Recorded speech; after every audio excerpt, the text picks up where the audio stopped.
9 गुलाब के फूल का यह उपाय उतारेगा आपके करोड़ों का कर्ज। श्याम भक्तों, मात्र एक उपाय अगर कोई भी व्यक्ति करता है जिस पर कर्ज हो, चाहे कितना भी बड़ा कर्ज हो, मात्र इस उपाय से वो बाहर निकल जाता है। यह एक श्याम भक्त के द्वारा शेयर किया गया उपाय है। उन्होंने बताया, यह उपाय मैंने किया था बाबा श्याम के सामने और मुझे मात्र 3 महीने में 45 लाख के कर्ज से छुटकारा मिल गया। श्याम भक्तों, कर्ज की जो समस्या होती है ना तो वो व्यक्ति को जीने देती है और ना मरने देती है। इस बात को वो अच्छी तरह से समझ सकता है जिसके ऊपर कर्ज की समस्या होती है। कर्ज की समस्या सबसे बड़ी बताई गई है और जिसके जीवन में एक बार अगर कर्ज हो जाए, उसके मन में ऐसे ऐसे विचार चलते हैं, उनके मन में ऐसे ऐसे ख्याल आते हैं कि उन्हें अपने दिमाग पर यकीन नहीं होता। इतने बुरे ख्याल, इतने बुरे विचार आ कहां से रहे हैं। बिल्कुल ऐसे ही उस भक्त के साथ भी हो रहा था। कर्ज की समस्या में पड़कर वो डिप्रेशन में पहुंच चुके थे। बहुत पूजा पाठ कर रहे थे, बहुत नाम जप कर रहे थे, लेकिन उन्हें कोई फल दिखाई नहीं दे रहा था। क्योंकि होता क्या है, जब मन साथ न हो तो कुछ भी करो सब विफल है। और ये बात आप खुद भी महसूस कर सकते हैं कि जब आपका मन नहीं होता है तो चाहे आपकी पसंदीदा कोई भी चीज आपको लाकर दे दी जाए, वो चीज बिल्कुल फीकी सी नजर आती है। यही होता है मन का कमाल। जिस पर संकट होता है वही इस बात की गहराई को समझ सकता है। बहुत सारे लोग सोचते हैं यह सब हम कर रहे हैं, यह सब हमारा है, मेरा है, मेरा है। इस बात को हमें कभी नहीं भूलना चाहिए कि सब कुछ ईश्वर की इच्छा से ही होता है। बिना उनकी मर्जी के तो एक पत्ता भी नहीं हिलता। आप ये बात आपने कभी ना कभी सुनी होगी, किसी न किसी के मुंह से तो जरूर सुनी होगी। जो लोग प्रभु पर विश्वास नहीं करते हैं, वो आप खुद सोचिए कि वो कैसे अपनी परेशानी से निकल सकते हैं। कितना भी कठोर व्यक्ति हो, कितना भी मजबूत व्यक्ति हो, जब उन पर संकट आता है, मुसीबत आती है, उनके भी दिल से एक ही पुकार उठती है, हे प्रभु मेरी मदद कर। क्योंकि हर व्यक्ति की आत्मा अच्छे से इस बात को जानती है, सब कुछ बाबा श्याम के हाथ में ही है। लेकिन काफी बार इंसान अपने घमंड में चूर होकर ये सोच लेता है कि सब कुछ मैं कर रहा हूं, बल्कि ऐसा कुछ भी नहीं है। आप ईश्वर पर यकीन कर लेते हैं तो परेशानियां चुटकियों में खत्म हो सकती है। मेरे कहने का मतलब है, बाबा श्याम पर निर्भर होकर अपना सच्चा समर्पण करके इस उपाय को कीजिए। एक भक्त की जैसे मैं बात कर रही हूं, उनके ऊपर भी ऐसा संकट आया था। उन्हें भी कहीं का रास्ता नजर नहीं आ रहा था। मन में बुरे बुरे ख्याल आ रहे थे। उनके मन में तो ये हो रहा था कि जीवन को ही खत्म कर लूं। सारा उपाय अच्छे से समझने के लिए वीडियो को ध्यान से सुने, फिर उपाय करें, क्योंकि आधा अधूरा ज्ञान कभी भी फलदायी नहीं होता है। अगर कर्ज से मुक्ति पाना चाहते हैं तो इस उपाय को पहले ध्यान से सुनिए, फिर इसे कीजिए। ये एक ऐसा उपाय है जिसे करके वो भक्त अपने कर्जों से मुक्ति पाली है। वो एक समय था जब उन्हें कहीं का रास्ता नजर नहीं आ रहा था, कुछ भी समझ में नहीं आ रहा था। लगातार उनके मन में ऐसे ऐसे विचार आ रहे थे जो कि जीवन को खत्म कर देने वाले होते हैं। और ये कोई गजब की बात नहीं है। जब भी किसी के जीवन में संकट आता है, दुख आता है, परेशानी आती है, अपने आप ही ऐसे ख्याल मन में आते ही हैं। मन अच्छी बातें न सोचकर हमेशा निगेटिव ही सोचता है। तो ये उपाय इतना पावरफुल है जो उस व्यक्ति को भी राह दिखा सकता है जिसके पास आंख भी नहीं होगी। वो इस राह को देख सकता है। अगर अभी इसी समय आपके पास कुछ भी नहीं है, एक डेट नोट कर लीजिए। अगले 6 महीने में आप खुद ऐसा बदलाव देखेंगे, ऐसे सौभाग्य को देखेंगे कि आप खुद भी दंग रह जाएंगे। लेकिन उपाय बिल्कुल ध्यान से, बिल्कुल सच्चे मन से, श्रद्धा से कीजिए, क्योंकि जहां चाह है बस वहीं राह है। इस उपाय से अगर आप किसी का बुरा करना चाहें तो वो तो बिल्कुल भी नहीं हो सकता है, क्योंकि बाबा श्याम किसी का बुरा करते ही नहीं है। लेकिन अगर आप सच में किसी परेशानी में फंसे हैं या बहुत बड़े कर्जे में फंसे हैं तो यकीन मानिए आपको यह राह उपाय करते ही नजर आने लगेगी। उजाले की किरण जरूर नजर आएगी। बस आपको इस उपाय को करना है। इस वीडियो में बताई गई सभी बातों को ध्यान से सुनकर सभी विधि के अनुसार इस उपाय को कर लेना।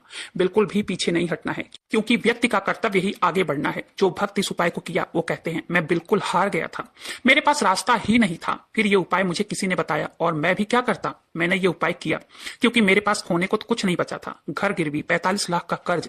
लेकिन जब से मैंने ये उपाय किया तब दूसरे ही महीने से मेरे साथ अद्भुत घटनाएं होने लगी और देखते ही देखते 6 महीने में मेरा सारा कर्ज खत्म हो गया। मैंने अपना घर भी छुड़वा लिया है और ये मैं मान लिया कि संकट चाहे कितना भी बड़ा हो, मेरे खाटू वाले के सामने कुछ भी नहीं रुकता है, कुछ नहीं टिक सकता। इस उपाय को करने के लिए आपको बहुत ध्यान रखना है कि आपको सुबह जल्दी उठना है। और इसके लिए चाहे आप अलार्म लगाकर सो सकते हैं, और अलार्म लगाने की भी जरूरत नहीं है, बल्कि आप बाबा श्याम से रात को प्रार्थना करके सोएं, हे बाबा मुझे कल 3 बजे उठा देना। आप खुद देखिएगा, आप सच्चे मन से की गई प्रार्थना कभी खाली नहीं जाती है। या आप कभी अनुभव करके देखिएगा कि जो भी चीज आप सच्चे मन से बाबा श्याम से कहेंगे तो वो तो अपने भक्तों की बात को इस तरह मानते हैं जैसे कि आप खुद उनके बच्चे हो। बल्कि इतना तो अपने माता पिता भी हमारी बात नहीं मानते होंगे जितना प्रभु हमारी बात मानते हैं। यही सारी बातें कितने लोगों को तो पता नहीं होती है, वो संदेह ही करते रह जाते हैं। संदेह करने वाला व्यक्ति तो खुद ही अपने पैरों पर कुल्हाड़ी मारता है। लेकिन आप इस बात को खुद ही सोच कर देखिए, जिस ईश्वर ने आपको बनाया है, पैदा किया है, वो बताइए आपके साथ बुरा कैसे होते हुए देख सकते हैं। बस जरूरत है तो प्रभु के द्वार तक जाने की। कई लोग ये गलती करते हैं कि उस ईश्वर के द्वार को देखते ही नहीं हैं। सबसे पहले आपको यही करना है कि सुबह 3:30 बजे उठ जाना है। सुबह के 3:30 बजे उठकर नहा लेना है। अब बहुत सारे लोग कहेंगे कि सुबह उठकर नहाना ये तो बहुत कठिन काम है। तो आपको बता दूं, इस दुनिया में कठिन कुछ भी नहीं है। कुछ पाने के लिए कुछ खोना भी पड़ता है। अगर आप परेशानी से निकलना चाहते हैं तो ईश्वर के मार्ग पर आपको चलना ही पड़ेगा। चलना बहुत जरूरी है और प्रभु आपको ऐसे संकट से बचा ले जाएंगे, ऐसे बाहर निकाल लेंगे कि कोई भी आपका बाल भी पाका नहीं कर पाएगा। तो चलिए अब जान लेते हैं उपाय क्या है। सबसे पहले सुबह उठकर आप नहा लेंगे। आपको अपने घर के मंदिर में बैठ जाना है। बाबा श्याम के फोटो के ऊपर थोड़ा सा गंगा जल छिड़कें, थोड़ा सा बाबा श्याम को इत्र लगाएं, एक देसी घी का दीपक जलाएं और उस दीपक में 1 इलायची भी डालें। उसके बाद 9 गुलाब के फूल उनके सामने रखें और उन्हें किसी भी चीज का आप भोग लगाएं। उनके सामने ये प्रार्थना करनी है, हे बाबा, हे प्रभु, हारे के सहारे मैं बहुत कष्ट में हूं, बहुत संकट में हूं, आपकी शरण में आया हूं, सब कुछ आप पर छोड़ता हूं या छोड़ती हूं, आप मेरी नैया को पार लगाओ। बस इतना बोलकर बाबा श्याम का ध्यान करना है। कुछ देर मौन रहना है, ज्यादा न तो 5 मिनट तक तो मौन धारण जरूर करें। फिर माला से 108 बार ओम श्री श्याम देवाय नमः का जप करें। फिर बाबा श्याम से प्रार्थना करें, हे बाबा श्याम, मुझे इतनी शक्ति दो, बुद्धि दो कि मैं अपने जीवन में चल रही सभी परेशानियों को खत्म कर सकूं। और बाबा, मुझे इस सफर में आपका भी साथ चाहिए। मैं आपके साथ के बिना अधूरा हूं। यही बोलना है। आप मेरी सहायता करना बाबा, आप मेरा मार्गदर्शन करना, बस इतना करना है। और एक बात का ध्यान रखें, पूजा से पहले एक साफ लोटा जल भरकर वहां पे मंदिर में रखना है। जब आप पूजा करने बैठे हैं उसके पहले एक लोटा जल भरकर रख लें। उसमें एक फूल डाल दीजिए, कोई भी फूल हो आपके पास वो डाल दीजिए। फिर पूजा खत्म करके बाबा श्याम की आरती करनी है। उस लोटे का जल पूरे परिवार को पिलाना है, खुद भी पीना है। सभी परिवार वालों को पिलाने के बाद जो जल बचे पूरे घर में छिड़क दीजिए। आप एकादशी के दिन से इसको, महीने में 2 एकादशी आती है, दोनों एकादशी करना है। या फिर जब आपको लगे कि परेशानी बहुत ज्यादा है तो एकादशी का इंतजार मत कीजिएगा, आप तत्काल इस उपाय को शुरू कर सकते हैं। जैसे कि दूसरे दिन से ही, कल से ही इस उपाय को, महीने में 2 एकादशी आती है तो दोनों एकादशी तो आप जरूर से कीजिएगा। अगर नहीं कर पा रहे हैं तो आप तुरंत से शुरू कर सकते हैं। बहुत ज्यादा अगर परेशानी हो तो करना ही करना है इस उपाय को। इस उपाय को आप तब कीजिए जब लगे कि एक तरफ कुआं है और एक तरफ खाई और बीच में आप खड़े हो।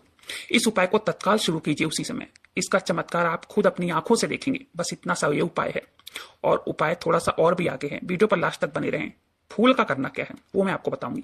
रोज सुबह ब्रह्म मुहूर्त में ये उपाय करना है। और एक काम करना है, जब ये उपाय करें हर शनिवार को मंदिर के बाहर जो गरीब बैठे होते हैं उन्हें 10 रुपए 20 रुपए दान कर दीजिए। बस इतना ध्यान रखना है कि नोट आपको दान नहीं करना है, सिक्कों का दान करना है। और आपके जो 9 गुलाब के फूल आपने बाबा श्याम को जो अर्पित किए हैं उसे द्वादशी के दिन वहां से उठाकर सुखा लेना है। फिर उसे पीस कर पाउडर तैयार करना है और रोज इसका तिलक करना है। बस इतना अगर आप करेंगे ना तो आप बदलाव खुद अपनी आंखों से देखेंगे। इस उपाय को अगर आप कर लेते हैं तो कर्ज है, जो भी संकट है, जो भी आपके जी का जंजाल बना हुआ है, वो सारी चीजें खत्म हो जाएंगी। ये एक ऐसा उपाय है जो उपाय का भी महा उपाय है, पावरफुल उपाय है। पूरे विश्वास के साथ इस उपाय को करने से जीवन में सौभाग्य लाता है। इस उपाय को वो भी कर सकते हैं जो सरकारी नौकरी की इच्छा रखते हैं और बार बार पेपर देकर थक गए हैं, हार गए हैं, उम्मीद छोड़ दी है। वो इस उपाय को करते हैं तो निश्चित ही बाबा श्याम उनकी मनोकामना को जरूर पूर्ण करेंगे। और एक बात का ध्यान रखना है, इस उपाय को करते समय जब तक आपकी मनोकामना पूर्ण ना हो जाए, जब तक आपकी कर्ज की समस्या खत्म ना हो जाए, जगह जगह ढिंढोरा नहीं पीटना है। बहुत सारे लोग करते क्या है, पूजा पाठ उपाय बाद में करते हैं और ढिंढोरा पहले पीटने लग जाते हैं। बिल्कुल भी गुप्त तरीके से इस उपाय को करें और बाबा श्याम से सहायता मांगे। मैं आपको बता दूं कि ब्रह्म मुहूर्त में पूजा पाठ और कोई भी उपाय महाशक्तिशाली होता है। अगर हम उस समय कोई भी पूजा पाठ करते हैं, मंत्र जप करते हैं, उस समय कोई उपाय अगर करते हैं, सीधा ईश्वर से हम जोड़ते हैं। और आपको यह भी बता दूं, पूरे 6 महीने में आपकी जिंदगी ऐसे बदल जाएगी कि आपको खुद भी यकीन नहीं होगा। जिन्होंने यह उपाय किया वो कहते हैं, दीदी यह उपाय बहुत चमत्कारी है। आज बाबा श्याम ने मुझे लाखों के कर्जों से मुक्ति दिला दी। आज बाबा श्याम की कृपा से मेरा डिप्रेशन खत्म हो गया है। मेरा परिवार एक अच्छी लाइफ जी रहा है। उनके दरबार में देर है लेकिन अंधेर नहीं है। श्याम भक्तों, बाबा श्याम है ही दयालु कृपालु। जो भी भक्त उनके दरबार में जाकर उनके सामने शीश झुका लेता है वो अपने भक्त को कभी निराश नहीं करते हैं।